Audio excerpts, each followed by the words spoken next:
Hello, hello. This is the 213th Test from the Future, an experimental podcast from the year 2225, which we are sending from our present to yours.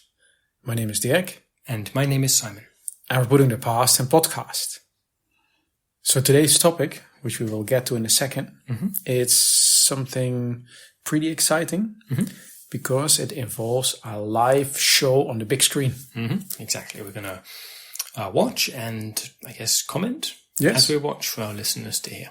Because there's something pretty big about to happen when everything goes well, which we will be commenting on because it's some future being made right as we speak. Yeah. But there was one thing before we actually get to the topic that I wanted to point out, because that's what I found out during research. You know, these long yellow classrooms that orbit the Earth for space class? Right. The ones, the like temporary ones? Yeah. I know the ones you mean. Yeah, exactly. So there's basically whenever you have space class, you can teleport there or do the last part with a shuttle. Of course, space class is a whole lot easier in space. Turns out these long yellow classrooms weren't originally classrooms. Like they weren't designed as classrooms originally, you mean? Exactly. They were long ago school buses. That drove through space? No, they were from times where there was not a whole lot of traffic in space. They used to have wheels. They were traveling on Earth. Ah, okay, old style buses. Exactly. And when shuttles and teleportation and so on took off, and the roads were no longer necessary, they still had these many big yellow school buses. I see. So they like retrofitted them and made them ready for space and used them as classrooms. Makes sense. Still school related. Yeah. I guess they attached rockets to them, To get like them we up did there, last week. Yeah, and to maintain their orbit as well. Yeah, exactly. But surprisingly, because you have these little seats behind each other, somebody stands in the front of the classroom. You have these like 2 seats on the left, 2 seats on the right. It's like perfectly suited as a classroom. Yeah, right. And the teacher, if they need to, can like walk up and down the aisle. Exactly. That works out well. And you have windows all around, and you don't have anybody sitting all the way in the middle, really far away from the window. No, like wherever you're sitting in the classroom / bus, you can look outside, which is perfect for space class. Right, when you need to observe what's going on in space. Exactly. So thinking about it, they used to be buses. They seem much better suited for space class. They do, that's true. Anyway, just some fun thing that I found out. I thought I'd share it with you. Thank you very much. So what we're watching tonight, this special thing is the end of a mission, a space mission. Yeah, right, exactly. When it goes to plan, the successful landing of a spacecraft upon an asteroid. Exactly. And then on the big screen, we already see both the craft as well as the asteroid. Exactly, split screen, and the craft is making its approach. Yeah, exactly. So what's the asteroid we're heading for? It's the Kamo oalewa. So that's the one. Yeah, that's the official name. It has several names. It has a number. It's also referred to as 216H03. 216 or 2016? Did I say 216? You said 216. 2016. 216, I think, is something else. Yeah, I think 2016 is when it was discovered. Makes sense. I'm not sure what the H03 stands for. And like I said, it also has a number. Maybe a quick summary of what it actually is then. You want to go for it? Shall I go for it? I can. It's so like I mentioned, it's an asteroid. And for the last couple of centuries, it's been it's been orbiting the Earth, so it's a quasi-satellite. It's not going to be here forever. Yeah. But yeah, for the last couple of centuries, it's been orbiting the Earth. Yeah. And it's a little bit like the moon, I guess, in a sense. Of course, the moon is permanently orbiting the Earth, where Kamo oalewa is just there temporarily. And I'm not sure if they ever found out how long I was already there, because when it discovered, I'm saying a couple of centuries, that's when it was discovered. Yeah, exactly. And then it was initially expected that it would slowly increase its orbit until it would kind of like loosen itself from the Earth influence. Right, it would get further and further away, and then the gravitational pull of the Earth would be too weak to keep it, and then it would go its own way. Exactly. And why are we watching a mission there right now? Why are we? Because they're going to land, or they're going to make one final attempt before it leaves the Earth's orbit. Folk are trying to make one last attempt to land on it. Yeah, because this has not been done so far. Like, people keep trying. Exactly. Been trying for the last 200 years trying to land on it. I think became frustration is probably not the right word, but there's been so many attempts there that it's now kind of like an honorary thing, who gets there first. Exactly, who actually succeeds. And to the point, time's running out. At least it's going to be leaving Earth's orbit relatively soon, like sooner than expected. So now's the last chance. They are even saying sooner than expected because of all these because of all these attempts. It's affected. I mean, it's a very small asteroid, so all these rockets approaching it, trying various things. They've affected its orbit. Yeah, exactly. The things bumping into it, or just affecting it, or things happening nearby, minor, bigger explosions, and so on. Apparently, this had offset its course slightly, and it was supposed to, I think, initial calculations said 24th century, roughly, when it would be leaving Earth's orbit, but the most recent calculation just gave it 1 year, 2 years, something like that. Yeah. So possibly making this year the last year where we could successfully land on it. That's it. So many agencies already tried to land there. I think this started really early on, 21st century already. And currently it's the African Space Agency. It's their slot. Yeah. So they're giving it an attempt now. They've had the most, by definition, the most time to prepare. So they're very confident. Yeah. And we will see this evening. And the launch was in Equatorial Guinea, which is also where the headquarters is. Right. This was last week. Relatively recent, because they went there pretty fast. I mean, the thing is way further away than the moon, but they just went there pretty fast. And it's a pretty cool collaborative effort. I saw spacecraft designed in Chad, built in Cameroon, then transported to Equatorial Guinea, and it's really specifically designed for this purpose. So they didn't take anything from the factories. It's not a mass-produced vehicle that exactly has been used for other purposes. This is custom designed.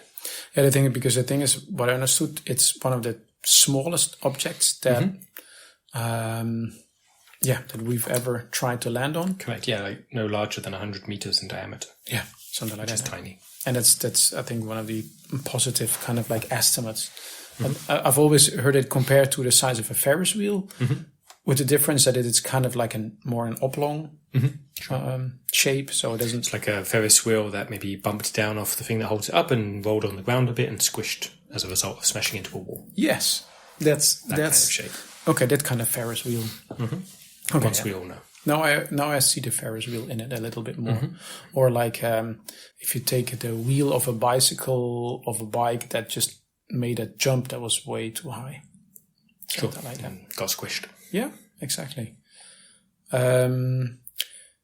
So one thing that they're, let's say, hoping to find out, the hypothesis about what this even is. Like, not what it is, but where it comes from. Correct, yeah. Because this is orbiting the Earth. Why? Sure, how did it get there? How did it get here? And basically one of the things they want to either prove or disprove, basically find out if it's the case or not. One theory is that it's a chunk of the moon that broke off at some point, and somehow got into orbit as a result. I'm at the same time keeping a slight eye. The split screen before this now became one screen. Right. They're close enough now that you can see them. Exactly. So they're now in one. I can't estimate. There's a counter at the top, counting down. So not like seconds, but like distance. Distance. Yeah. Okay. Cool. So it's getting closer and closer. Is this like 100 meters or what kind of? I don't really have a sense of scale yet. I think this is hundreds of meters. Because the thing itself is about 40 to 100 meters wide or so. Yeah, okay, so it's not so far anymore but they're going really slow now. It's an unmanned rocket, yeah? No, there's both people and robots in it. Okay, cool. Yeah. Right, most of the attempts so far have been unmanned. Yeah. Okay, cool that this one has people on board. I think the initial ones were unmanned, and then they tried manned, and then they thought maybe that makes a difference, but apparently it was hard either way. And then they thought if it's hard either way, then we might as well put humans and robots on it. Yeah. But yeah, so apparently the hypothesis was this is a piece of the moon, right? Yeah, right, because there's this crater on the moon, which it really looks like this would slot right into. Yeah, it would fit right into it. Like if you take this asteroid, it would click into it. Yeah, like a jigsaw piece.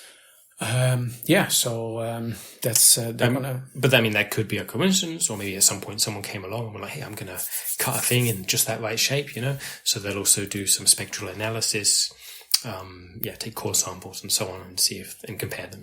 I wouldn't put it past the people living on the moon at the moment, so just to have made that asteroid-shaped hole at some point, and we all go like, "Oh, we never noticed." Asteroid. Yeah. Possibly. So if when they manage to land on it, they'll find out. Okay, so now we're in the. This is 50 meters now. It's 40. Okay, so it is. They're getting really close now. Yeah, you can see the repulsor rockets even stirring up some dust on the surface of the asteroid. I'm gonna get my drink. Yep, me too. So this is exciting. So because so far, I mean, they've been this close and then not succeeded. Okay, so there's it's less than 20 meters now. So this can't go wrong anymore. Okay. Oh, it looks good. They're not accelerating away out of caution. Cool. You see, they now have a tiny screen of people watching in the control center in Equatorial Guinea. Yeah. Okay. So are they now? Looks like they're setting down. They've landed. That is some good stuff. Okay. That's some nice flying. Some slight bit of dust whirling around. Yep. Okay, cool. Shall we toast? Let's toast to successful landing. Yes. Cool. So, to be honest, I wasn't actually expecting them to succeed. I hoped that they would, but exactly. So often people have tried, not quite managed it, so that's also what I was expecting. You see a lot of people now in the tiny screen cheering. Yeah. Yeah, right, for some of these folk, it's been something they've known their whole life, people have been trying this since before they were born, and they're the ones to finally achieve it. I find it weird that the stream has no sound, though. It's a bit odd. It's a bit odd, yeah. But there's something we checked already before the recording. Yeah, right. It's this is nothing wrong with your equipment. There's just no sound in the stream. Exactly. I've got sound turned up, but often, maybe you don't get the voices of the people speaking in mission control, but you'd have some music or something. Now the split screen is back. So on the left, you see now an aerial view of the satellite. Yeah. And then but it looks like people embarking. Disembarking, yeah. Stepping off the spacecraft. And then I think the other view is the body cam of one of them. You see, it's moving. Yeah, right. First person. Cool. So I think that's a pretty cool detail. So we don't just see it from afar, but we also see it up close. I guess we can watch as the asteroid is getting explored because it's 100 meters. That's not going to take for long. I mean, exactly. They'll do some more further stuff later, but right now they can just do a quick, jaunt around the place. And they can see on the backside, right? Because so far we've always only seen this side. Sure. Okay, that's actually pretty cool. So they're all getting out now. I'm not sure. I'm guessing because there's only 5 or 6. Yeah. It looks actually pretty cool. Especially funny with the humans in their big suits and the robots just as they normally are. Okay. Cool. So they're now getting on the dark side. See, so we can't see it on the left anymore. You see, they disappear behind the other side. Yeah, they've gone over the horizon. But we can see it on the body cam of whoever it is. Yep, and they've switched on a torch so they can light up what they're looking at. So what's that? Something glinting in the distance. I say distance, a few meters away, but something. It's a bit hard to see. Yeah. So there is stuff there. Yeah, right. It's not as. It's not just completely flat. Is that other astronaut? Could be, but I don't see any helmets.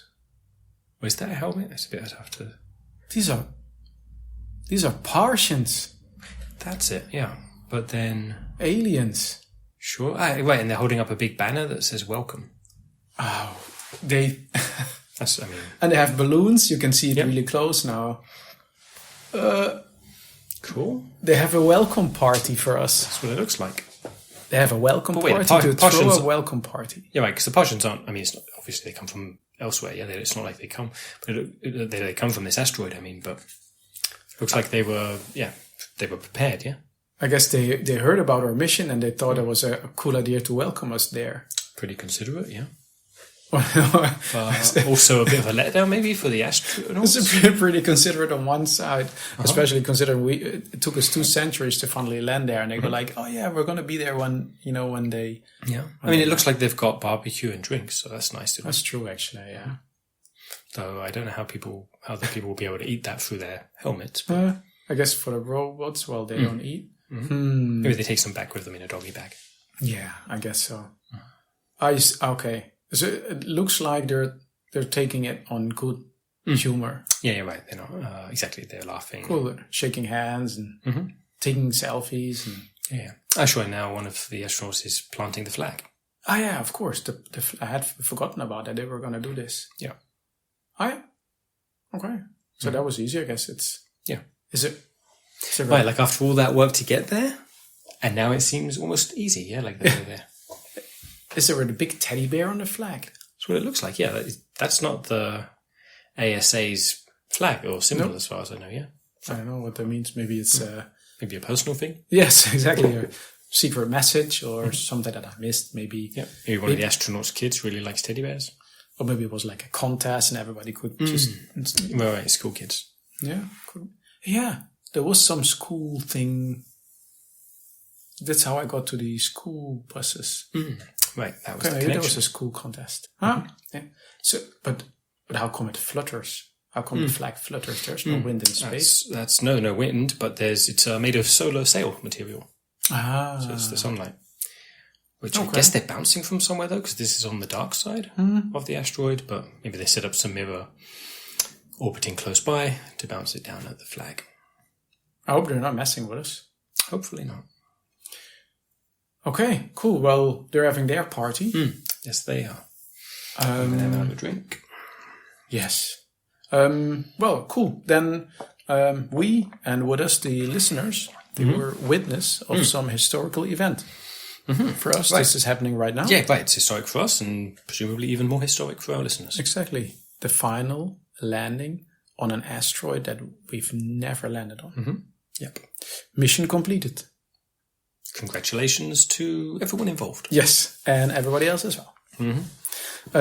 Cool. Then we have a listener question. Oh, yes. Well, I was going to say let's say goodbye, but no, you're right. We have a listener question. Shall I read it? Or a listener comment, bro. More question, comment. I mean, there's a question mark in there, so... True. Then either way, I'll read it out, yeah?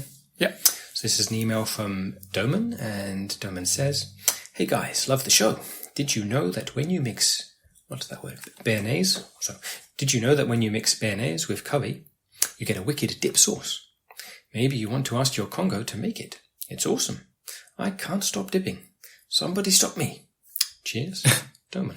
So it sounds like Domen really likes this sauce, this dip rather. Don't know the name béarnaise sauce, so I don't actually know what. So and also, he doesn't specify what kind of curry either. So, but okay, we could just ask our Congo. Yes, béarnaise with curry. Yeah, I can ask my Congo for that. Yeah. Want to do it right now, or shall we do it after the show? Let's do it after the show. Okay. Get some food to go. It's a dipping sauce, yeah? So we need something to dip in there too. Okay. So we can think about that. That was a very random suggestion, Domen. I'm thinking he likes dip sauce. He likes our show. Yes. He thought, I need to tell these guys. Very kind of them.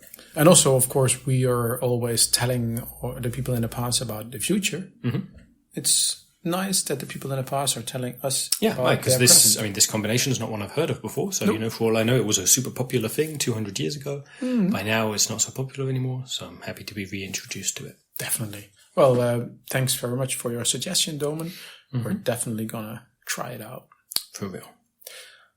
And so for other dipping sauce suggestions, please email us at michaellasagna5@gmail.com. Put the number 213 in the subject line, and and that way we'll know this episode went back in time. That's the real reason we want the email, but also we want your suggestions for dipping sauces. Yes. We can have a dipping sauce episode. Mm-hmm. Right, where we taste them. Ooh, maybe in zero gravity. To keep it on topic, yep. All right. Take the flavor, I think. Lots of ideas for a future episode. But for now, thanks for listening, and see you in 200 years. Bye-bye.